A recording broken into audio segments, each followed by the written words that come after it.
Hey everyone, Derek here with a Save the World update about some brand new UI changes. In the last data development blog, we mentioned an in-depth look at the new front-end UI, and I'm here to tell you more about it. We wanted to give the front end a bit more life and character. This is your home base after all. It needed to feel more integrated and alive like the rest of the game. I'll start at the command tab to show you what I mean.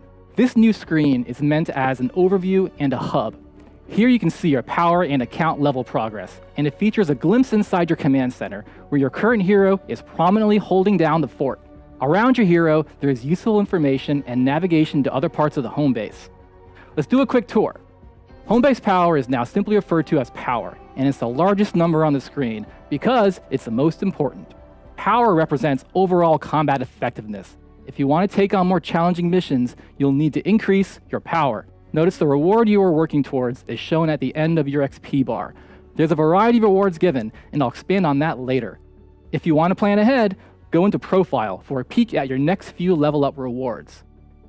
Boosting your XP bar is now easier to access.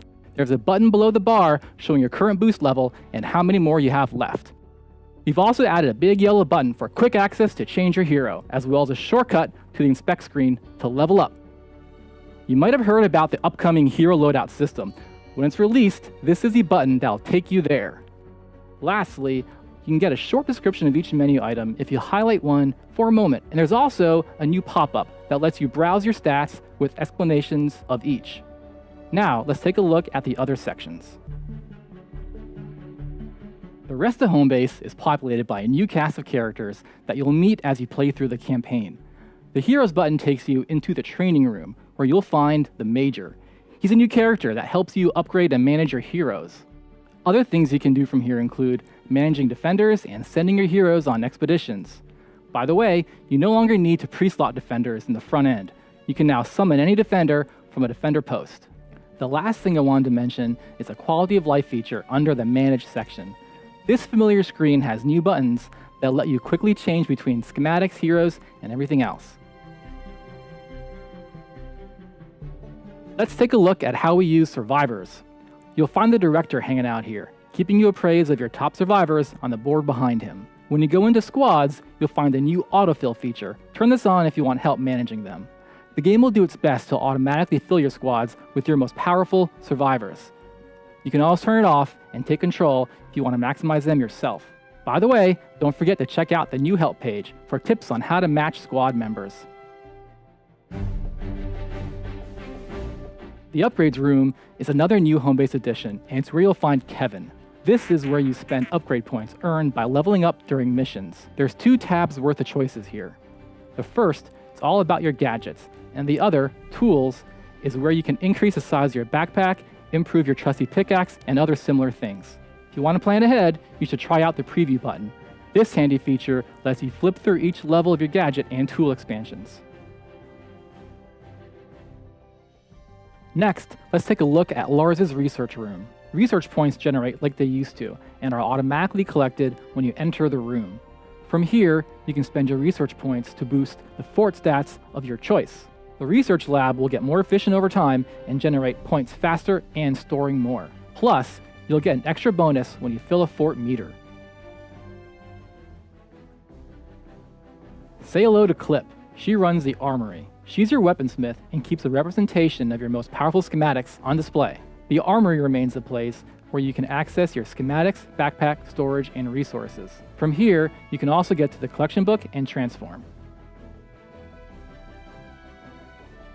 Players who are just starting out will find that their home base will grow over time. Some of the people and places won't be there from the get-go.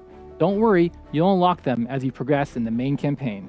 Also noteworthy, previous front-end tutorials have been replaced with a new system that explains features as they become available.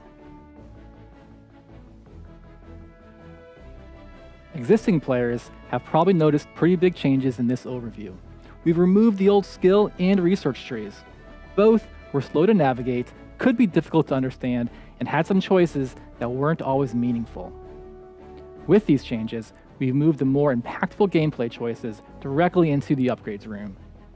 The basic feature unlocks, such as survivor slots and evolution, are now quest rewards in the campaign storyline. Additionally, we've removed some restrictions, such as the requirement of leadership nodes in order to play a particular class. This should help smooth out the flow of the game. With the skill tree removed, we filled in the account level up rewards with fort stats, upgrade points, and more. In a future release, we'll be adding a feature that allows players at max level to infinitely earn an additional reward each time they would have leveled up again. Don't worry, when these changes go live, your account will be just as powerful as it was before. Our goal is that you will automatically be given any rewards you would have been granted for leveling up, and any features you previously unlocked should remain available. You'll also have an equivalent amount of points already stored in Lars's research lab based on your existing research progress. We know there's a lot of new stuff to take in, so we're also granting existing players a way to reset the new upgrade room and research lab a few times while you figure things out. I know we covered a lot. Thanks for sticking with us. We look forward to your feedback and see you next time.